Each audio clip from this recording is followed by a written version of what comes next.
Carnochan, and I work at 9 Circles Community Health Center in Winnipeg as a manager for the health promotion and outreach programs.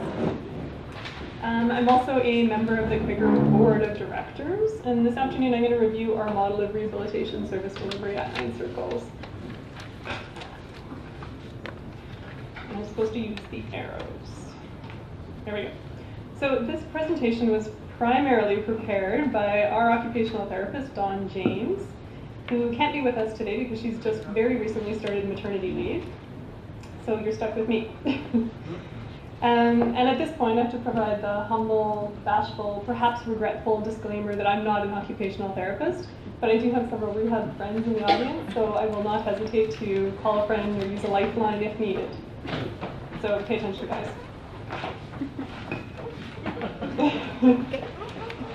And before I get talking about this slide, I just want to provide a bit of context surrounding HIV in Manitoba.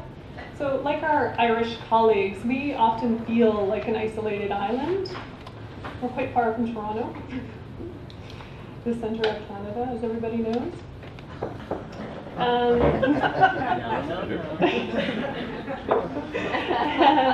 All HIV care in the province of Manitoba is facilitated by 2 sites. One is 9 Circles Community Health Center, and the second is Health Sciences Center Hospital. So there's been some discussion about regional variances and differences in service access between people living in urban centers and in rural areas or northern communities. And that's a huge problem for us in Manitoba, one that we're really struggling with, to be honest. Also framing the context is late presentation of HIV.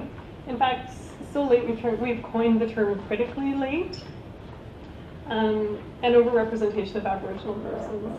In our last 2 years, over 50% of our patients new to care have been self-declared Aboriginal. So that's a huge point of concern for us in Manitoba. So these factors really frame our experience and the way we deliver services in Manitoba. So the occupational therapy position at 9 Circles was implemented really because of needs expressed by clients. Thank you, Francisco. You're so kind and fashionable.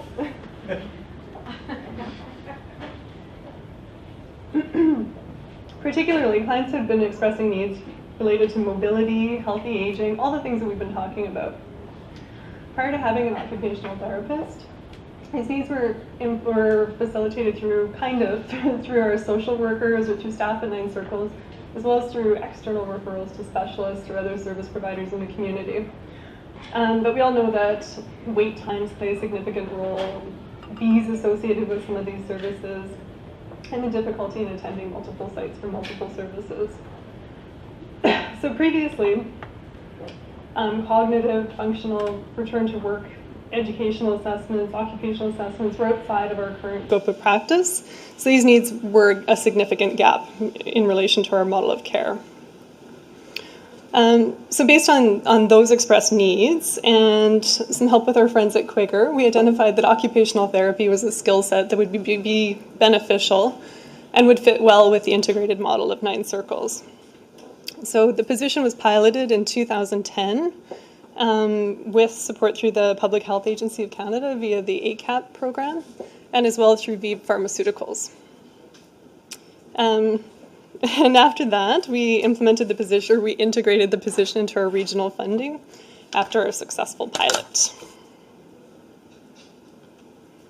Okay, so models of practice. I'm not going to go into this in great detail, but just these are the models that shape our approach to occupational therapy at 9 Circles. Please don't ask me any questions about them. The role of occupational therapy at 9 Circles primarily has 2 functions: individual assessment and care and group programming. In terms of individual assessments, we have a few areas of practice that are the focuses. First is mobility, which includes transportation, securing or using adaptive equipment. Pain management, assessment of pain and care planning. Participation and independence, so return to work, return to school, volunteerism, looking at entering the workforce, decreasing isolation, and cognition and memory.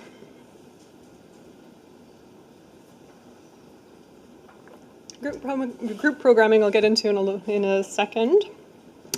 And for those of you that aren't familiar with 9 Circles and our model of integrated care, we have primary care doctors who are trained in HIV care, nurses, social work, outreach, mental health therapy, health promotion, prevention, education, cultural support, dietitian, pharmacist, and now an OT, all under one roof. So it's a completely holistic model. Kind of makes me, I get the 12 Days of Christmas tune in my head when I run through all the programs and services. The occupational therapy works, or occupational therapist works quite closely with all of our clinicians and primarily collaborates with our allied health professionals for program planning and for referrals and case management.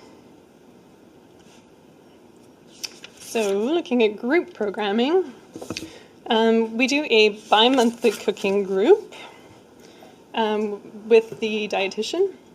And the recipes are healthy, low cost, easy to follow, and focus on ingredients typically found at food banks. Clients are assisted in overcoming functional limitations to food preparation, including mobility issues and low literacy. This is the logic model that supports our cooking group. Sorry, the font is really small. It's just meant to show how smart we are.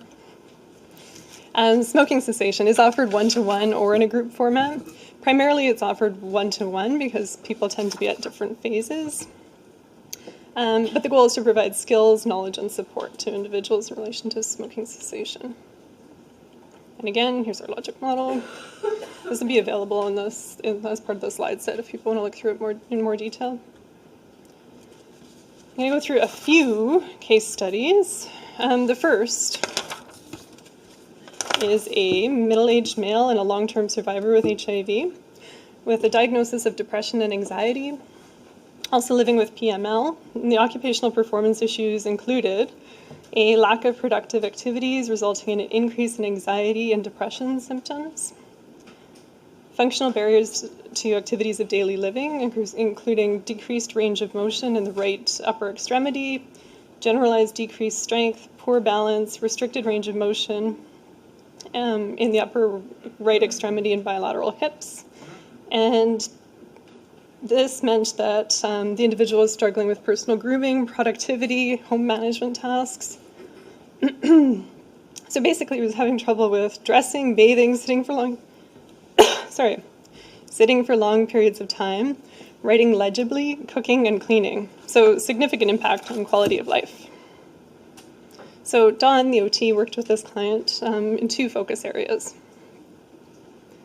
The first was regarding return to school, so working with the client and his educators to ensure that he had accommodations, including being able to use adaptive devices during class, so a voice recorder, allowing him extra time to write exams because of the fine motor limitations, and also assisting the client with developing a manageable school schedule.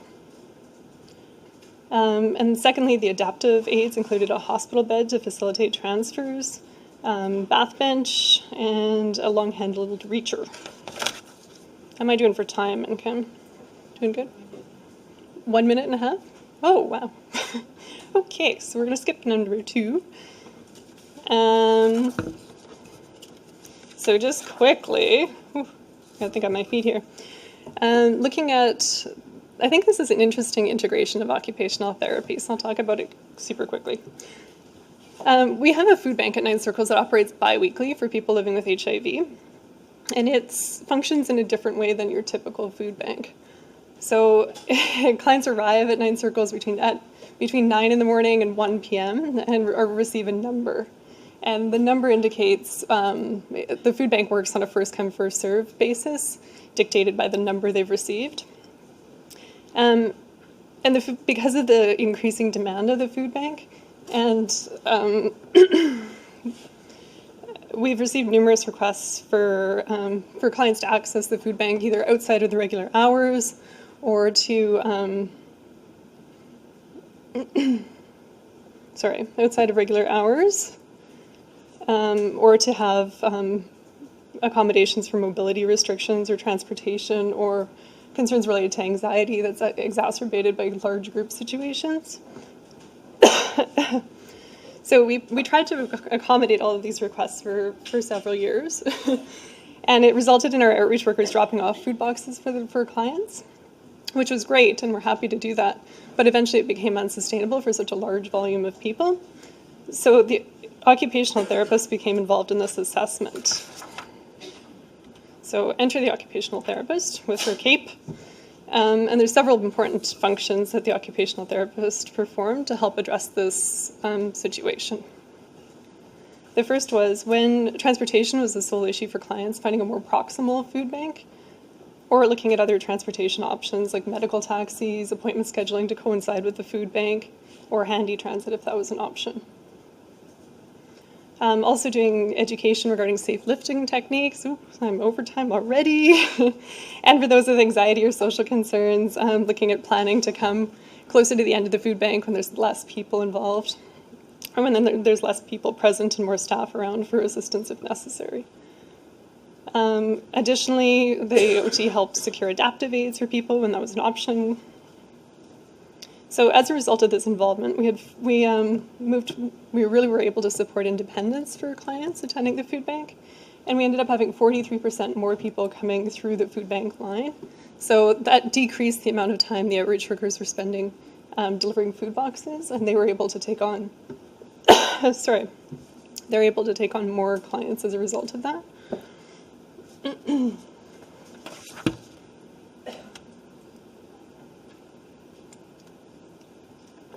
So, just to summarize, the impact of having an occupational therapist as part of the integrated model at 9 Circles has really provided a tangible and meaningful support to client independence, and has helped underline client and support clients to meet their own goals related to participation, independence, and behavior change. And having an on-site resource for consultation has been incredible, and what a resource for our clinicians. Pain, cognition, memory, mobility, these are areas where we've previously had long wait times, and it's really supported continuity of care in these areas. So I'm happy to take any questions.